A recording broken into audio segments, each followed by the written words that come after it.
Hola, la idea en este primer video es que comencemos a conocernos quienes formamos parte del taller de lenguaje 1 y producción gráfica Cátedra B y también comenzar a dar algunas respuestas a inquietudes, comentarios y dudas que ustedes han ido planteando sobre los contenidos de la materia y puntualmente sobre las consignas del trabajo práctico número 2. Como les hemos ya comentado, hemos prorrogado la entrega del trabajo práctico número 2 hasta el próximo miércoles 20 de mayo. Ahora, para comenzar, queremos contarles cómo hemos organizado los materiales dentro del aula virtual y los recorridos que pensamos que ustedes pueden hacer para poder llegar a la realización de las consignas del trabajo práctico 2.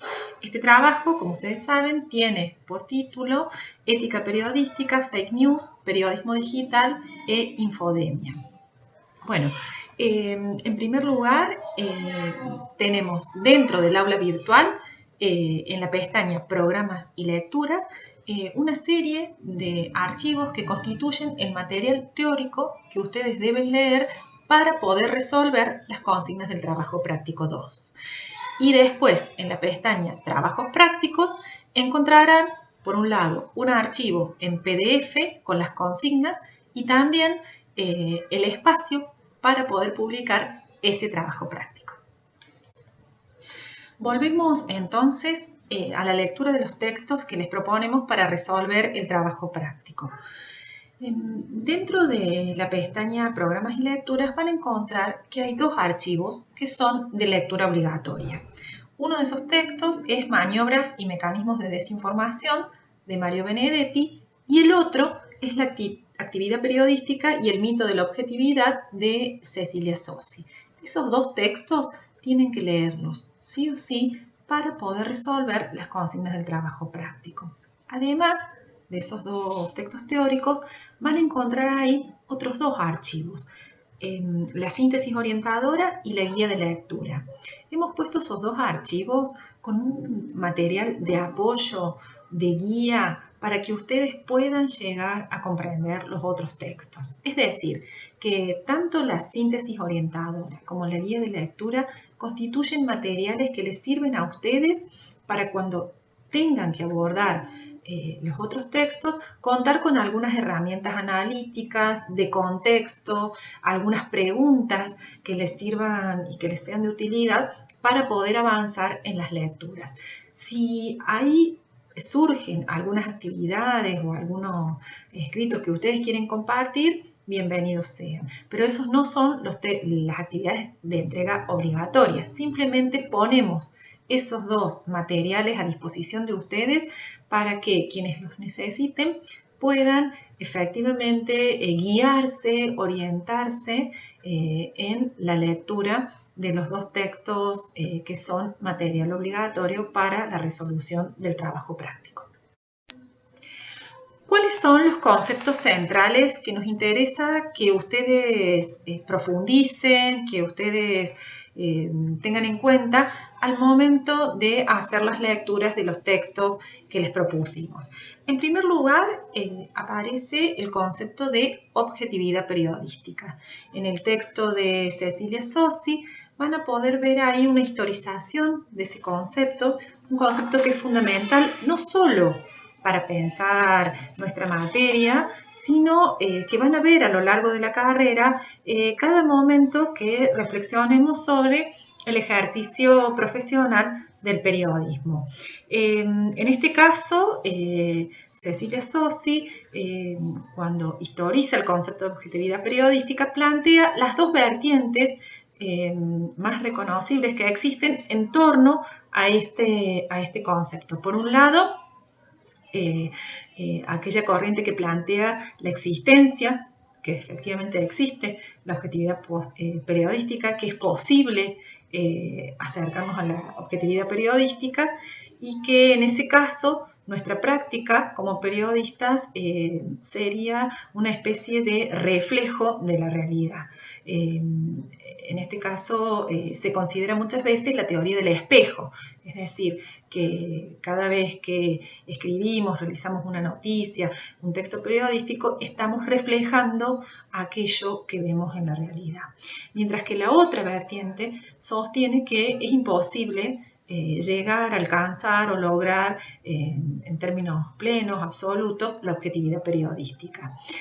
¿Por qué? Porque no podríamos nunca acercarnos a la objetividad periodística, básicamente porque existen condicionamientos desde nuestra subjetividad, nuestra manera de enfocar un acontecimiento, condicionamientos que tienen que ver, por ejemplo, con la línea editorial del medio, con la ideología, también factores técnicos que tienen que ver con nuestra cercanía o nuestra proximidad a un acontecimiento, que tienen que ver con el espacio que tenemos para referirnos a él, que tenemos que ver con el tiempo, que tiene que ver con el tiempo que podemos dedicarle a la cobertura de ese hecho. Es decir, múltiples circunstancias que hacen que la objetividad finalmente sea imposible, tal vez sea un anhelo, una utopía a donde todos queremos llegar, pero que en la práctica nunca sucede. El otro concepto que nos interesa profundizar es el de desinformación.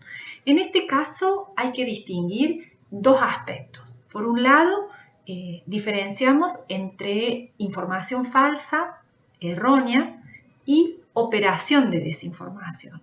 En el caso de la información errónea, equivocada, que aparece dentro de los medios de comunicación, se lo podemos atribuir, según lo que dicen los autores que vamos a leer, a errores involuntarios, a falta de tiempo para investigar, a falta de tiempo para chequear, a la imposibilidad de corroborar los datos, a buscar más fuentes de información, es decir, a errores involuntarios que ocurren en los procesos de producción de la información. Mientras que la operación de desinformación se refiere a maniobras y mecanismos voluntarios que se realizan desde los medios masivos de comunicación para tergiversar, ocultar, falsear, inventar, modificar información con respecto a lo que sucede en la realidad. ¿La desinformación es algo nuevo? No. Desde ya que existe antes de que existieran los nuevos medios de comunicación, las fake news, las redes sociales, existen desde el momento en el que las sociedades se organizan en torno a los medios masivos de información, a la aparición de medios masivos de información para dar cuenta de lo que sucede en la realidad. Esos mecanismos de desinformación básicamente disputan la idea de comunicación o del proceso de comunicación como transparencia, es decir, que nos alertan, nos ponen a pensar, a reflexionar acerca de los procesos de comunicación como fenómenos en los que siempre hay opacidad.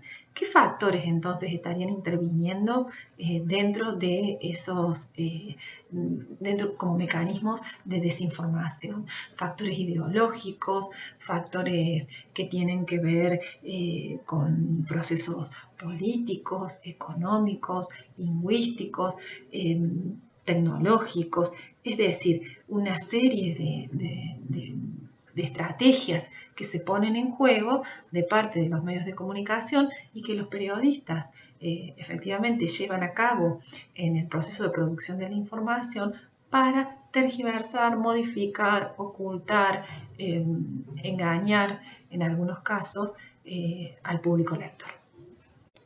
El otro concepto que está presente en los textos y que nos interesa destacar es el de honestidad profesional.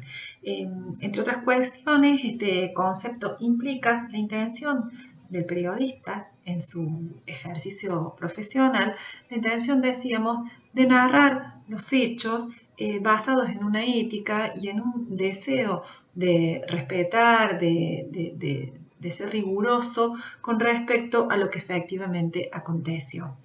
Vinculado con la idea de honestidad profesional se encuentran los códigos de ética periodística, es decir, un conjunto de normas y preceptos que han sido sancionados por distintas entidades, asociaciones, organizaciones que tienen que ver con el ejercicio de la práctica periodística y que nos sirven de guía para organizar las acciones que consideramos que son las correctas al momento de pensar el ejercicio de la práctica periodística. Entre algunas de las normas que aparecen en esos códigos de ética profesional podemos destacar la importancia de reflejar la pluralidad de fuentes, es decir, de contactar siempre a más de una fuente para contrarrestar, para dar cuenta de la información que estamos reuniendo. Siempre conviene distinguir entre información y opinión, explicitar cuáles son las condiciones en las cuales uno obtiene los datos y la información y por último ejercer una autocrítica permanente sobre nuestra práctica y ponerla siempre en discusión y en debate con la sociedad y con otros periodistas. Esperamos que esta síntesis les sirva de guía y de orientación para poder resolver las consignas del trabajo práctico y también como para ir formándose una idea de cuáles son los conceptos y temas centrales que abordamos en la materia en este arranque de la unidad 1. Cualquier duda ya saben que pueden consultarnos. Próximamente estaremos implementando otras herramientas para comunicarnos, para estar en contacto y seguimos entonces en este camino.